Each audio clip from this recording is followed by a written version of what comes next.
Alors pourquoi trader Forex? Alors tout d'abord, moi je dirais un des plus gros points c'est la liberté géographique. Parce qu'en fait, tu as juste besoin d'un ordi pour pouvoir faire tes analyses et faire tes achats, d'accord? Donc acheter, vendre toutes les positions que tu veux. Mais après, l'endroit où tu es, on s'en fout, tu vois. Donc ça peut te permettre de voyager partout ou même vivre partout. Parce que, évidemment, si tu gagnes 5 000 € en France, tu as un certain style de vie. Mais si tu gagnes, pareil, c'est 5 000 € parce que en fait, là où tu es, ça ne change pas ton salaire, mais que tu habites en Thaïlande, bon, tes 5 000 €, ils vont avoir plus d'impact, tu vois. Donc tu peux totalement voyager et vivre où tu veux. Donc ça, c'est vraiment le point principal. Et le deuxième, c'est que c'est exponentiel. Ce que je veux dire par là, c'est que, en fait, quand tu vas apprendre à trader le Forex, ce que tu fais, en fait, c'est que tu apprends le skill d'investir de l'argent. Donc après, les positions, comment on dit, les possibilités sont endless, tu vois, il y a pas de fin de possibilités, parce que tu peux créer, donc évidemment, un business qui propose des services d'investissement, parce que tu sais investir, tu peux travailler en tant qu'analyste, tu peux écrire des articles, tu peux créer un fonds d'investissement, d'accord? Donc trader pour l'argent d'autres personnes, tu peux... En fait, voilà, c'est plein de choses s'ouvrent à toi. Et une fois que tu sais trader le Forex, en fait, parce que là, je vais t'apprendre différents principes, en fait, c'est surtout des principes d'analyse, tu vois, pour, en fait, on va dire en quelque sorte deviner où le prix va aller. Une fois que tu connais tout ça, tu peux l'appliquer à d'autres choses, tu vois. Tu peux très bien te spécialiser dans le trade de gaz naturel, d'accord, ou même trader enfin, tout, le marché des oranges, du soja, d'accord. Tout ça, c'est des marchés que tu peux trader et les principes sont un peu les mêmes. Donc, ce que tu vas apprendre là, c'est vraiment un skill, en fait, que tu auras à vie et que voilà, on appelle ça un high income skill parce que c'est un skill qui peut être transféré en argent assez rapidement, que ce soit en tradant pour toi-même ou comme je te dis en faisant un business autour de ça. Voilà, les possibilités sont endless. Donc maintenant on va regarder pourquoi moi personnellement et pourquoi je te recommande de trader le forex et de pas trader quelque chose d'autre comme les cryptos ou quelque chose comme ça. Donc la première, c'est que en tradant le forex, t'as pas de commission, d'accord? Je vais te montrer différents courtiers, tout ça, tu pourras choisir celui que tu veux, mais il n'y a pas de commission quand tu trades le forex. Le deuxième, c'est qu'il n'y a pas d'intermédiaire, ok? Donc, tu vois, par exemple, quand on était à notre bureau de change, là, dans la vidéo précédente, il y a quelqu'un qui est au milieu et qui fait la transaction. Et évidemment, il va prendre une petite partie, tu vois. Alors que quand tu trades le Forex, il n'y a pas d'intermédiaire. Tu t'achètes, ça passe par ton courtier, évidemment, pour que ça soit retranscrit, mais ça achète directement sur le marché. Donc, il n'y a pas d'intermédiaire qui te la met à l'envers au milieu, tu vois. Et tu perds pas de temps non plus.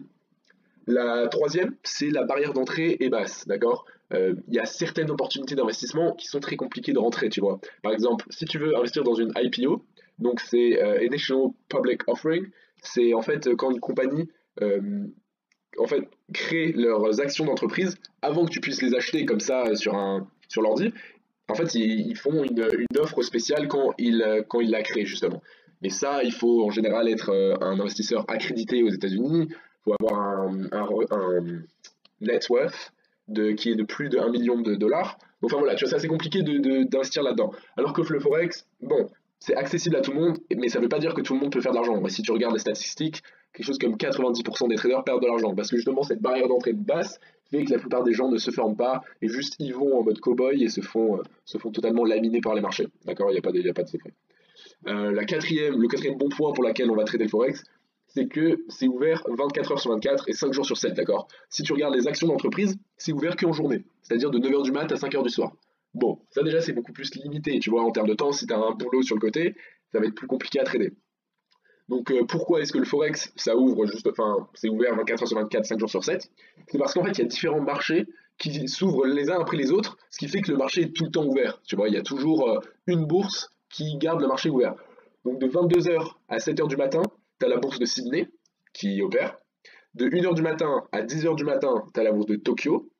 De 8 heures du matin à 16 heures de l'après-midi, tu as la bourse de Londres, d'accord? Et de 1 heure de l'après-midi, donc de 13 heures à 22 heures, tu as la bourse de New York. Donc, si tu additionnes tout, tu vas voir que ça fait comme des couches et que ça recouvre 24 heures de la journée, 5 jours sur 7. Donc, ça, c'est vraiment un avantage. Le cinquième, c'est que le marché du Forex il est difficilement contrôlable, simplement parce que, voilà, tu peux rien qu'imaginer, d'accord, combien il y a de, là on voit GBP, donc Great Britain Pound, combien il y a de livres sterling dans le monde et combien il y a de dollars, bon, tu peux voir qu'il y en a énormément, donc c'est très difficile de contrôler en fait le prix, ok, c'est presque impossible. Si on compare au Bitcoin par exemple, on voit que je crois qu'il y a quelque chose comme 80% des bitcoins qui sont en circulation sont détenus par une centaine de personnes, tu vois. Ça veut dire que si ces personnes-là, demain, décident de vendre leur bitcoin, ça fait que le marché, il y a plein de bitcoins qui rentrent, et juste avec l'offre et la demande, ça fait que le prix va s'écraser du Bitcoin, tu vois. Donc ça, c'est quelque chose qui est assez carrément dangereux, en fait, tu vois. Et dans les monnaies, t'as pas cet inconvénient-là parce que le volume est beaucoup trop gros pour pouvoir le contrôler. Ensuite, un autre avantage, c'est le leverage, comme je te disais, donc l'effet de levier, mais apprends le mot en anglais plutôt, leverage. Donc, je vais te montrer avec les courtiers, tu auras un leverage qui pourrait être, par exemple, à 1%, d'accord. Ça veut dire que pour tout euro que tu as sur ton compte, en fait, ton euro il est multiplié par 100, d'accord. Si ton effet de levier il est à 1%. Donc c'est 1 de point 100, ok.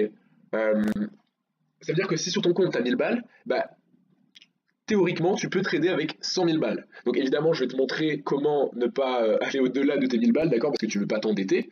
Mais voilà, ça c'est quelque chose qui va nous permettre de faire de l'argent plus sur des petits time frames, d'accord. Donc time frame, ça veut dire, comme tu vois ici, on peut voir sur du journalier, du 4 heures, du 1 heure, c'est ça. Donc tu peux aller sur un petit temps, d'accord, donc un petit time frame, et tu vas pouvoir trader sur ce petit time frame et quand même faire de l'argent parce que ton argent il est multiplié en quelque sorte.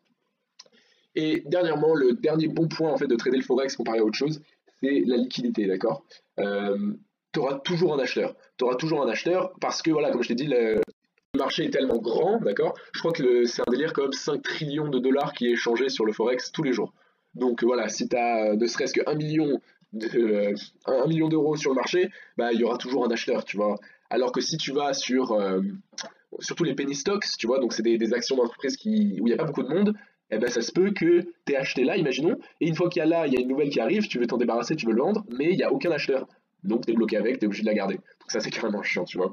Donc ça c'est un problème que tu n'as pas en Forex, sauf avec, tu verras, les paires exotiques, donc vraiment les monnaies bizarres là un peu, tu vois, des pays qu'on ne connaît pas trop. Ces monnaies, mais je te conseille pas du tout de les trader, on verra dans les prochaines vidéos. Mais voilà. Après aussi, un dernier point dont j'ai oublié de te parler, c'est en fait avec le Forex, t'es pas dépendant du marché, d'accord. Là, on peut voir que ça monte, ça descend, ok. Mais quand tu traites ça, tu peux acheter ça ici, le revendre là, tu fais de l'argent évidemment, mais ce que tu peux aussi faire, c'est le vendre ici, ce qu'on appelle short sell, le shorter, et le racheter ici, d'accord. Donc tu peux te faire de l'argent quand ça tombe.